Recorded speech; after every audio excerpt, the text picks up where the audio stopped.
네, 김용환입니다. 같이 말씀 묵상하겠습니다. 제가 다음 세대를 이야기할 때 세 가지 키워드가 있다 이렇게 이야기합니다. 중독, 우울, 상처입니다. 이게 다음 세대를 상담해 보면 사실 다음 세대만 그런 것이 아니라 부모 세대도 여전히 그 안에 중독이 있고 우울이 있고 상처가 있습니다.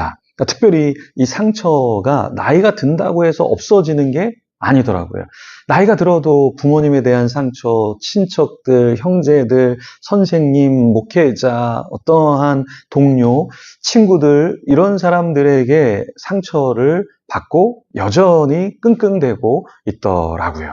그럼 우리는 어떻게 해야 이러한 상처에서 벗어날 수 있을까요? 과거의 상처, 과거의 실패, 이 사슬에서 우리는 자유할 수 있을까요? 니체는 이렇게 이야기했습니다. 우리 인간이 과거의 상처, 거기에 묶여 있어서 현재를 제대로 살지 못한다. 그래서 이것이 어떻게 나타나냐면 원한으로 나타난다. 이렇게 이야기했습니다. 우리 안에 왜 원한이 있을까요? 아직 과거의 고통, 과거의 아픔이 아물지 않았기 때문에 누군가에게 저 사람 나는 용서할 수 없어. 나는 저 상황 이해할 수 없어. 받아들일 수 없어. 어떤 교회의 처신 결과적으로 나타난 어떤 징계?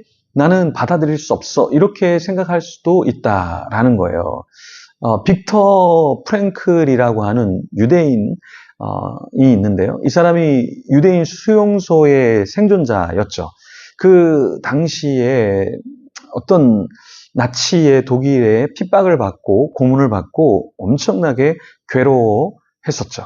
그런데 그 아우슈비츠라고 하는 물리적인 포로 상태에서도 사실은 어떤 절망의 사슬에 묶인 자가 있고 또 그렇지 않은 자가 있다라는 것을 발견했다라는 거예요. 그게 뭐냐면 인간에게 빼앗아갈 수 없는 게 있는데 그것은 물리적인 어떠한 상처를 준다고 해서 우리 안에 소망과 희망이 사라지는 것이 아니라 사실 어떠한 어려움을 줘도 우리 안에 그것을 받아들이는 태도, 생각이 올바르고 혹은 건강하면 막을 수 없고 어떤 쇠사슬에 채울 수 없는 어떤 존재를 가둘 수 없는 그런 상태에 이르게 된다라는 이야기를 했습니다. 그런데 어떤 사람은 절망의 사슬이나 인생의 고통의 사슬이 없는데도 스스로를 가두는 그런 경우가 있다라는 거예요. 그래서 프랭클에게 과거의 상처는 나를 가두는 감옥이 아니라 사실은 새로운 의미를 잉태하는 토양이 될 수도 있다라고 이야기를 했습니다. 심리학자이면서 유대인 수용소의 생존자였던 프랭클. 그는 그냥 과거의 어떠한 억압, 어떤 고문, 어떠한 위협, 이것을 부정적으로만 보지 않았다라는 것이죠. 유진 피터슨이라는 목사님이 계십니다. 사실은 목사님들의 목사님이라고 할 정도로 많은 목회자들에게 선한 영향력을 끼쳤던 분이에요. 그런데 이분이 어떤 이야기를 했냐면 우리는 어떤 포로의 상태, 그러한 상태에 있을 때 영적인 해방의 길을 모색해야 한다라고 이야기를 했습니다. 그러니까 포로 상태가 단순히 어떤 장소의 문제가 아니라 마음의 방향의 문제라고 봤던 거예요.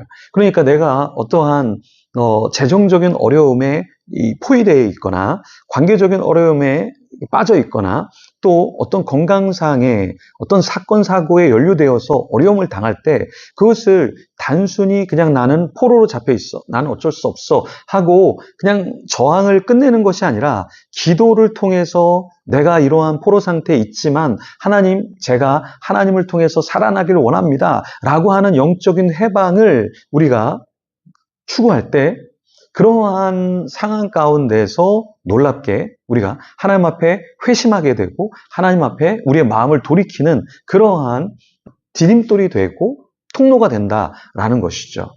오늘 말씀을 통해서 우리 자신은 어떻게 살아야 될까 좀 고민하면 좋겠습니다. 오늘 본문에 먼지를 털어버리고 일어나 앉으라 라는 말씀이 있는데요. 자, 이렇게 우리가 어떠한 문제가 있을 때, 뭐 넘어졌을 때, 먼지로 뒤집어졌을 때, 그것을 그냥 갖고 나는 쓰러진 사람이야, 나는 저주받은 사람이야, 이런 것이 아니라 그것을 털어버리고 하나님 앞에 다시 앉아서 일어나서 살아가는 저와 여러분이 되기를 소망합니다. 본문 속에 들어가서 이 말씀을 좀 더 상고해 보겠습니다. 1절부터 읽어보겠습니다. 시온이여 깰지어다 깰지어다 내 힘을 낼지어다. 거룩한 성 예루살렘이여 내 아름다운 옷을 입을지어다. 이제부터 할례 받지 아니한 자와 부정한 자가 다시는 내게로 들어옴이 없을 것임이라. 너는 먼지를 털어 버릴지어다. 예루살렘이여 일어나 앉을지어다. 사로잡힌 딸 시온이여 내 목의 줄을 스스로 풀지어다. 여호와께서 이같이 말씀하시되 너희가 값없이 팔렸으니 돈 없이 속량되리라. 주 여호와께서 이같이 말씀하시되 내 백성이 전에는 애굽에 내려가서 거기에 거류하였고 아수르인은 공연히 그들을 압제하였도다. 그러므로 이제 여호와께서 말씀하시되 내 백성이 까닭없이 잡혀갔으니 내가 여기서 어떻게 하랴. 여호와께서 말씀하시되 그들을 관할하는 자들이 떠들며 내 이름을 항상 종일토록 더럽히도다. 그러므로 내 백성은 내 이름을 알리라. 그러므로 그 날에는 그들이 이 말을 하는 자가 나인 줄을 알리라. 내가 여기 있느니라. 먼지를 털어버리고 일어나 앉으라 라는 것은 어떤 의미였죠? 네, 포로의 신분이었던 이스라엘이 비천한 자리에서 벗어나 당당히 하나님의 자녀의 신분을 회복하고 서서 살라고 말씀하신 것입니다. 3절에 보면 돈 없이 속량되리라 라고 말씀하셨는데요. 사실 고대 사회에서는 누군가에게 포로로 잡혀가고 노예가 된다는 것은 돈이 없이 속량될 수가 없는 것이었죠. 근데 주님께서는 뭐라고 말씀하십니까? 내가 너희를 사랑하니까 내가 너희에게 은혜를 베풀어 줄게. 너희를 사랑해서 너희를 자유하게 해줄게. 라는 그런 하나님의 마음을 보여주신 것이죠. 최근에 제가 생일이었는데요. 생일이었을 때 보통 생일 때 선물을 이렇게 해주시잖아요. 근데 저도 누군가에게 생일일 때 선물을 해주기도 하는데 제가 개인적으로 선물을 받기보다 이렇게 여기 통장에 송금을 해주시면 좀 힘겨운 목회자들 이런 사람들하고 같이 힐링 하는데 사용하겠습니다 라고 이렇게 말씀을 드렸습니다. 그래서 여러분들이 이렇게 도와주셨어요. 그래서 이제 제주도로 힐링 여행을 떠나려고 하는데요. 사실 목회자들 중에서 선교사님들 중에서 또 성도님들 중에서 제가 비전 트립을 가고 또 단기 선교를 가고 양육을 하고 또 1대1로 케어하는 이유 중에 한 가지가 참 우리가 많이 지쳐 있고 또 낭망되어 있고 좌절될 때가 굉장히 많잖아요. 또 삶을 어떻게 살아야 될지 방향성을 잡지 못할 때가 있잖아요. 그럴 때 목회자인 제가 같이 상담을 해주고 또 이야기를 나누면서 또 격려할 것은 격려해 드리고 하면서 이렇게 사람을 세우려고 하는 것인데요. 사실 목회자들도 쉽진 않습니다. 목회자의 마음을 목회자가 가장 잘 알기 때문에 제가 경비를 다 대드릴 테니까 제주도로 갑시다. 이렇게 해서 또 제주도를 제가 다녀오게 되는데요. 여러 차례 갔습니다. 네, 코로나 때도 여러 차례 모시고 갔고요.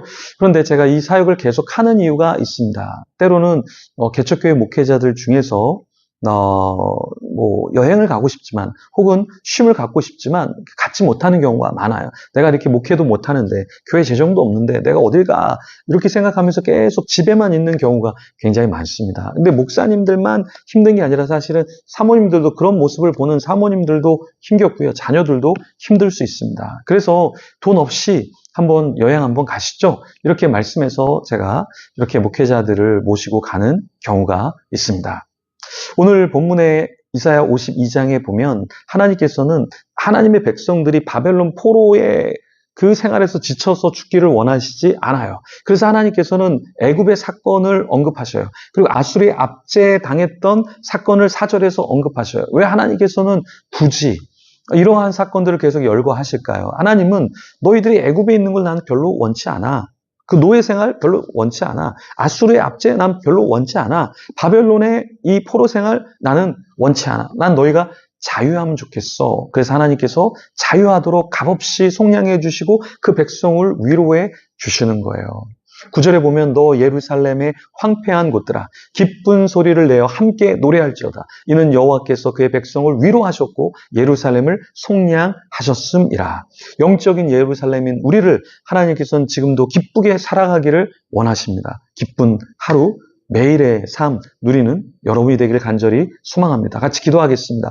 주님 감사합니다. 우리가 공고하고 무너지고 눈물 흘리고 정말 비참한 것을 주님께서는 원하시는 것이 아니라 바벨론 압제에 있던 이스라엘을, 아수르의 압제에 있던 이스라엘을, 또 애굽의 압제에 있던 이스라엘을 자유케 하신 주님, 여전히 우리를 자유케 하기를 원하시는 아버지 하나님, 정말 주님을 바라보며 어떠한 쇠사슬에 있을지라도 자유하게 하여 주시옵소서. 중독의 사슬, 우울의 사슬, 상처의 사슬, 또한 경제적인 사슬, 관계의 사슬, 어떤 불안의 사슬, 염려와 낙담과 좌절의 사슬에서 우리를 자유하게 하여 주시옵소서.